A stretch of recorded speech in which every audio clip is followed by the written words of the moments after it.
Hi and welcome to the Ruby and Pearls Knitting Podcast. My name is Leah. I'm coming to you from West Wales in the UK, where I live with my partner and our 2 dogs. Today I am filming episode 12 of my podcast. If you are new, thank you so much for checking this out, and if you're a returning viewer, thank you so much for coming back. I film a standard sort of traditional format podcast every few weeks for you. I try to keep it short and sweet as much as I can. So let's jump right in, shall we? I will leave down below where you can find me online, and everything else that you might need to know will be down below as well. I'm filming downstairs again today, as I did in last episode, because I've just come back from the beach and the dogs are covered in sand and I didn't want them to bring all the sand upstairs, but actually I'm filming this for the second time because they were being so rambunctious that I've had to delete that footage and start over because I don't think you would have been able to hear me. So I hope you have a nice beverage to hand. I'm drinking coffee because it is still the morning here. And let's jump right in. As I said, I've just been to the beach, and that is because I enjoy a beach walk, but also because I went to take some photos of my lakeside dress pattern. And I just wanted to reintroduce this to you because it is coming out very, very soon. I haven't got a specific date yet, but I will put a community post up when it is released, or maybe another video, I don't know yet. It is currently with my editor for final edits. But the lakeside dress is something I created about 6 months ago. It is a top-down dress, and the interesting thing about this dress is that it is fingering weight for the top bit and DK weight or fingering held double for the skirt. So I'm just going to get up and show you quickly.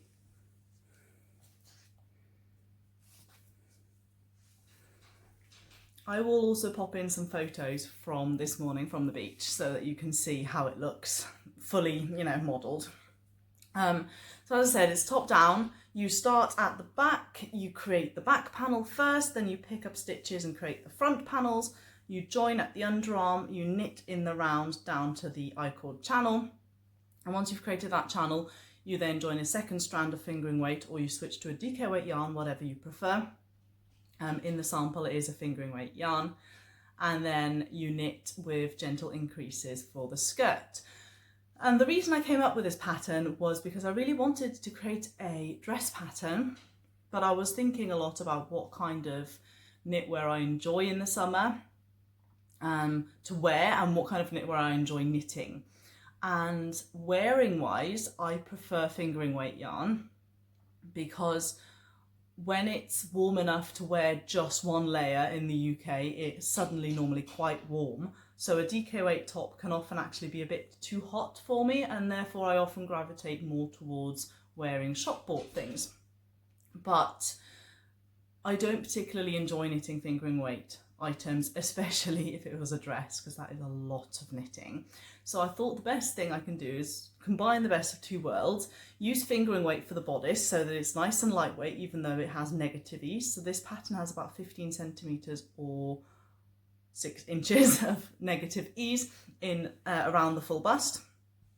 And then once you start the skirt, it really speeds up because you've done so much tight fingering weight knitting, and then suddenly you've got bigger needles, bigger yarn. And I found this a real joy to knit, and so did my test knitters. So I'm really, really pleased with that. The other elements of this pattern are that my editor very kindly put some bust shaping into this pattern. So if you have a larger bust compared to your actual frame of your body, then you have some choices to make in which size you will knit, because there is some bust shaping included.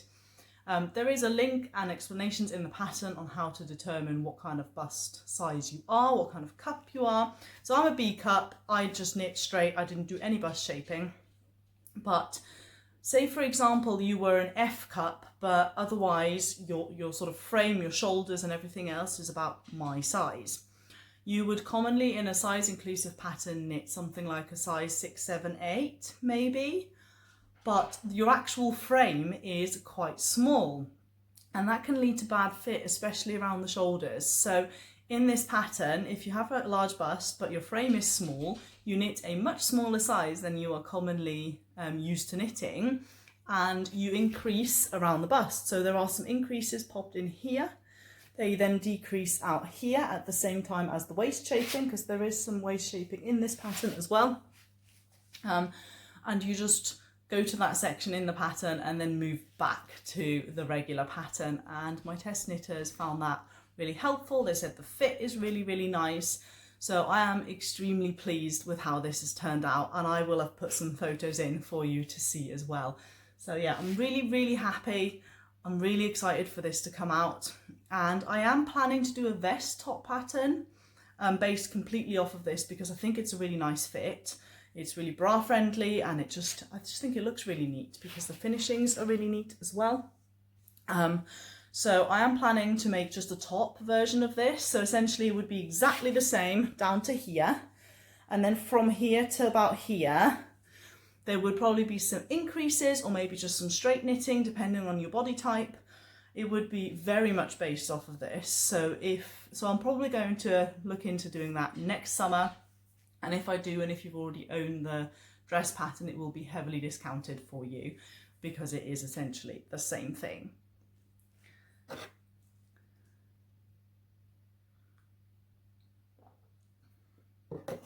Today I have 2 finished objects for you, as well as several new whips to share with you.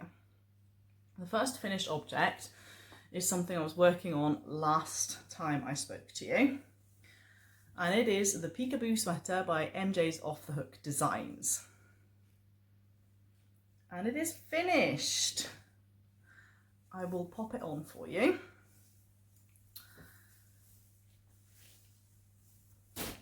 I knit this in Serdar Stories, which is a cotton acrylic blend. I forgot to mention the dress is also a cotton acrylic blend. It is Yarn Art Flowers. This is a really, really nice cotton acrylic blend. It is a really cool piece. I really enjoy how it turned out. It is ever so slightly too small, in my opinion. I wanted it to be more oversized. It sort of hits me there. And it is quite cropped as well. And the only thing I'm not very happy about is, I don't know if you can see, but that hem flares out an awful lot.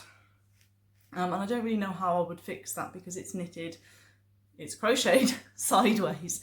So this is a DK weight pattern, and I used a 4.5mm hook.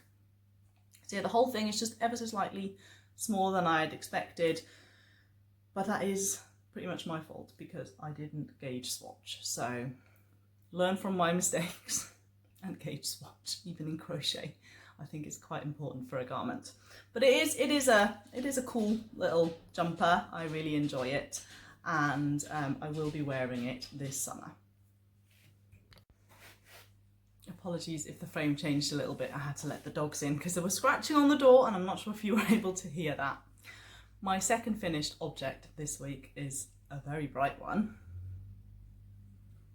that I am very happy about. I'm not going to put it on because otherwise, you know, I've just sorted my hair out and it'll be a mess.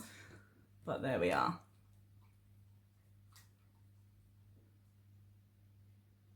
If you're not familiar with this hat pattern, it is the Musselburgh hat that I've had on the go for a very long time, just because I lost interest and then I finished it in like 3 days. So it's not a long process if you do it consistently. And this is Spectrum fibre yarn that I bought in a D-stash. I'm not 100% sure what shade it is, but it is this really, really cool neon-y, pinky, peachy, yellowy colour that I really enjoy. If you're not familiar with the Musselburgh hat, I would highly recommend that you look into it. It starts here at the crown with a pinhole cast on. You then increase out in 4 places, so you can see them here, and there's another one behind it here. Once you have enough that you can measure about 1 inch of fabric, you can determine your gauge. So basically, this is a gaugeless pattern, and you pick a yarn that you would like to use, anywhere from lace to, I think, worsted weight, and a needle that you like to use for that yarn. You don't have to gauge swatch first. And then once you've determined your gauge and determined your head size, Isolda will explain to you how many increases you need to do. So this is a pattern by Isolda Teague, and it's called the Musselburgh. And yeah, you just follow those increases until you've got the number of stitches that she tells you to have. And then you knit a very long tube, and at the other end you do the same thing again, but in reverse. You decrease down to next to no stitches, and that basically pops in here. So this is double the thickness, and then you fold up the brim as so. And I really enjoy this pattern because it is a really, really nice sort of neat polished beanie pattern. And you can use an entire skein of fingering weight yarn for an adult size version, which I really, really enjoy. I think that is a really cool feature. So if you've bought a fingering weight skein of yarn, maybe at a yarn show, and you don't really know what to do with it, you're either like me, not a huge sock knitter, or you think it's a bit of a shame to sort of put that on your feet and hide it in shoes, then Musselburgh hat is your friend. I have, and this takes me nicely into whips, a second one on the go. These have both been on the go since winter. I just haven't been working on them. But I've recently started enjoying a lot of round and round stockinette knitting. So I have another one on the go here. This is a botanical yarn that I bought in the same D-stash. So again, I don't have a label with it, but it is this beautiful speckled colour that I think would be a shame to hide in shoes. So I'm just working on this as and when.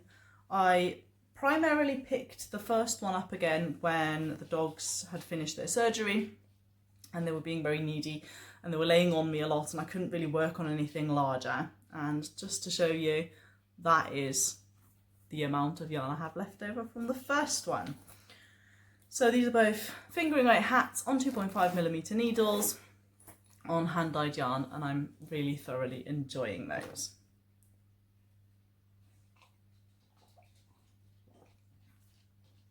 I have two more whips I would like to share with you, and we'll jump first into my crochet whip. I discovered last time that while I have been a bit more of a monogamous knitter and enjoying knitting on one thing at a time, it is nice to have a little bit of variety, and the variety has very much been brought to me by crochet. So when I finished my PeekaBoo Sweater, I really wanted to pick up some crochet again, and I nearly went out and bought some more patterns, bought some more yarn. And then I remembered that I had some yarn in stash that I bought over a year ago that is waiting for me to be used for a crochet blanket. The blanket is called the Espiritu del Sol blanket. I will put a picture in here. I think the designer is called Hello Sunshine Crochet, something Sunshine Crochet. I will also put that in here. This pattern was initially a knit along, a crochet along, where you got sections of the pattern given to you maybe every week or every other week. And she is actually doing crochet along again soon that I might be joining because I've sort of been hit by the crochet bug a little bit lately. But I'm not using the original yarn. I am using almost exclusively Stylecraft Special DK, which is just a budget-friendly 100% acrylic yarn. I'm also using one yarn, or one or two, that is Hayfield Bonus DK. Again, that's just an equivalent of the Special DK from a different brand. And I have just completed section 2. I think there are quite a lot of sections in this pattern, but I will hold it up for you.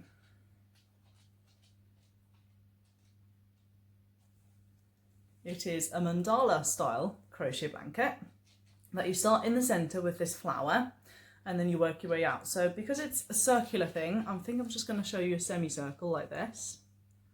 There we are. Or just a quarter of a circle. You can see all the different stitches here.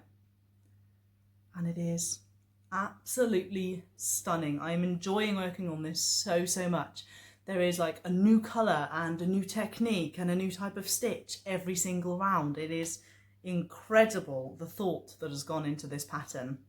And I particularly enjoy when you go in and suddenly you're doing things like this, where you're going down to a row that's, you know, a long time ago that you worked on 3 days ago, and suddenly you're going into that again. And there are just so many different stitches. I mean, isn't this just absolutely stunning? Can you tell I'm hoping for a thumbnail? It won't happen, will it? Because that's YouTube. But this is bringing me so much joy at the moment, and yeah, I'm just thoroughly enjoying working on this, and that there will definitely be more mandala style crochet patterns in my future, I think. But there's also a couple of other crochet plans that I've got at the moment brewing in the back of my head. This pattern, if you are not a crocheter, this is not beginner friendly. There are a lot of things you need to look at. But if you have done a bit of crochet, you've done some granny squares, you're a little bit familiar with crochet techniques, I would dare you to have a go, because every round is explained really well. There's like a prelude package, a pattern package that you can go and watch picture tutorials, and there are links to videos. Like, there's so much information that will help you. Hello. That will help you with the process of this. I've got some very, very needy dogs. Yeah! I think they just wanted to come on and show you that they're okay after their surgery. Yeah, you okay? But you're very wet. I don't really want a wet dog on my lap. Yeah? Come on. Come on. Good girl.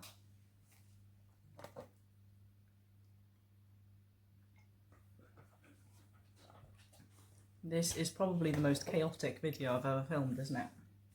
I had to delete the first bit, and now I've got dogs everywhere. And this next bit is really, really something I've been looking forward to showing you, so I really hope they cooperate. I want to talk to you briefly about test knitting and sample knitting and sponsored yarn and all those terms, so that you understand this next bit better in case you're not familiar with it. If you are a designer, and I dabble in design, so I know a bit more about this, you commonly draft a pattern, knit it, write it up at the same time, get it tech edited, get it to an almost finished stage, and then you call for test knitters.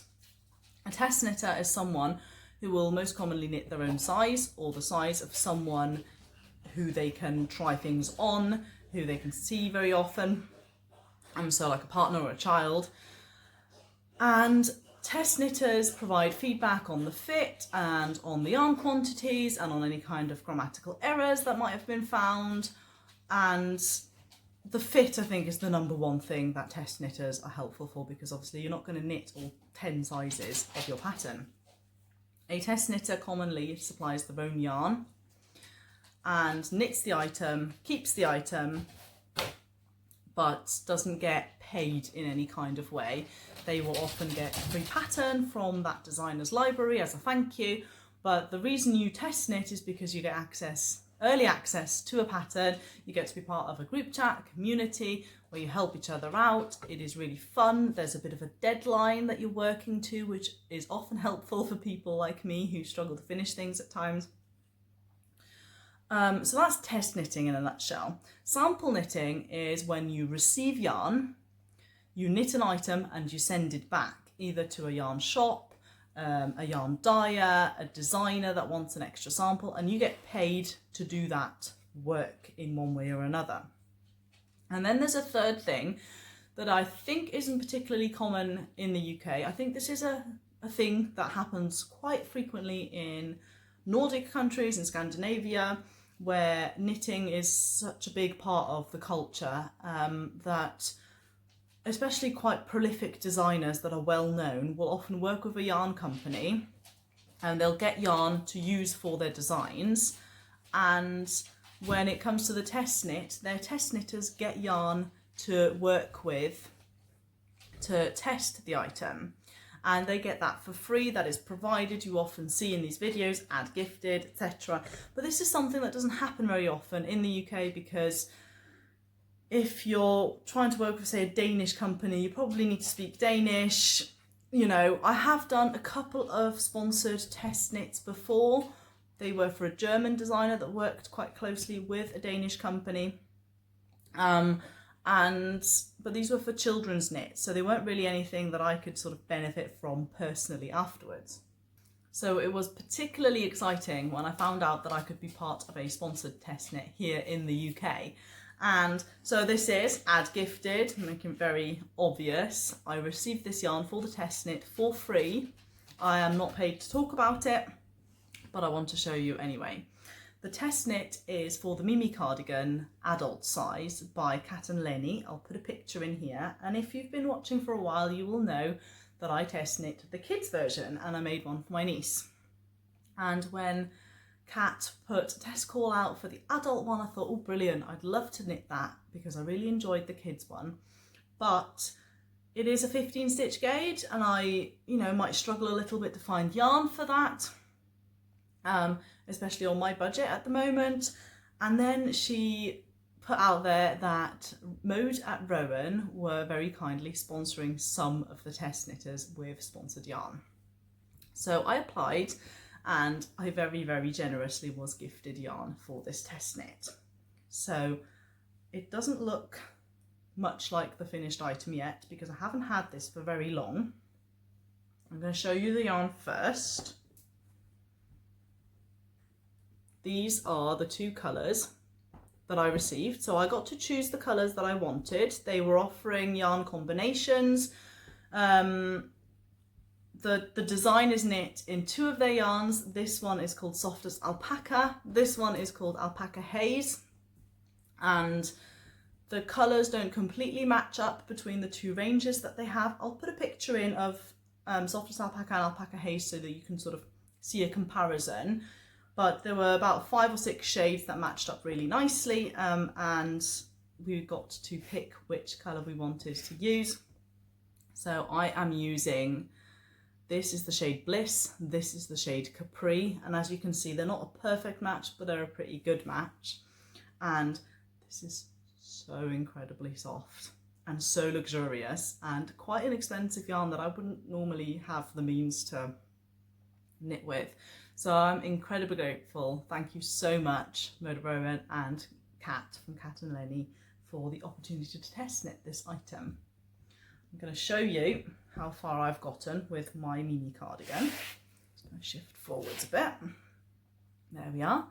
It is a top-down kind of drop shoulder / set-in sleeve. There is some increases here, so I think there'll be some short rows in the sleeve. But you start on the back with increases. You might be able to see it here. There we are. And then you knit the back panel straight down and you do some armhole shaping. You then pick up for the front and do the same thing on the front, but the fronts are a bit longer, so this sort of seam sits on the back, which is quite a common feature. It is also a feature here. I don't know if you can see that. And then you not join in the round, you join at the underarms and you knit flat back and forth because it's a cardigan. As you can see, I am quite far in the body. So hopefully today I'm hoping to make some progress on this and maybe get to the ribbing. This is extremely lightweight. Like I remember when I received the package, I thought, wow, this weighs nothing. I am knitting mine on 6mm needles. The recommended are 5, but I didn't get gauge with a 5. And as always, I don't know if I've shown you this before, I'm using a smaller needle for the pearls because I'm a continental knitter and my pearls are very loose and otherwise I row out. So I knit on a 6 for the knits and I'm using a 5 for the pearls, and that is working pretty well. I think even on the wrong side it looks relatively even. If I was rowing out, you would be able to see clear stripes and lines, and I think that's pretty good. And it creates this really gorgeous, slightly marled fabric. That is really, really beautiful. And I'm so, so grateful to be part of this test knit. And the postman has arrived. And these dogs are about to bark at everything again. So I think this is a good point to round off this very chaotic video. I hope I won't have to edit too much out of here. I aim to, by next time, have finished the Mimi cardigan, because I would like to get it done as close to the deadline as possible. Kat has very kindly said that I don't have to finish it completely by the deadline, because the yarn took a little while to arrive, because like half of the test knitters are using their own yarn, so they got a massive head start on some of us. I'm hoping to make progress on my blanket, but this is a joyous project that I'm not putting any kind of pressure on. I'll probably make a bit of progress on my hat, but I don't know if I'll finish it. And then hopefully I will pick up the sweater design. I was trying to think of, I called it the crisp sweater, but I don't know yet. I hopefully will be picking that up again and showing you progress on that next time. That's been put on the back burner a little bit because of the Mimi cardigan test knit, because I would like to get that finished as fast as possible. And by next time this dress will probably be out as well. So please keep an eye out on my Instagram and my Ravelry. And I think that's everything for today. Thank you so much for watching. I promise it's not always as chaotic as this. And happy knitting. See you soon. Bye bye.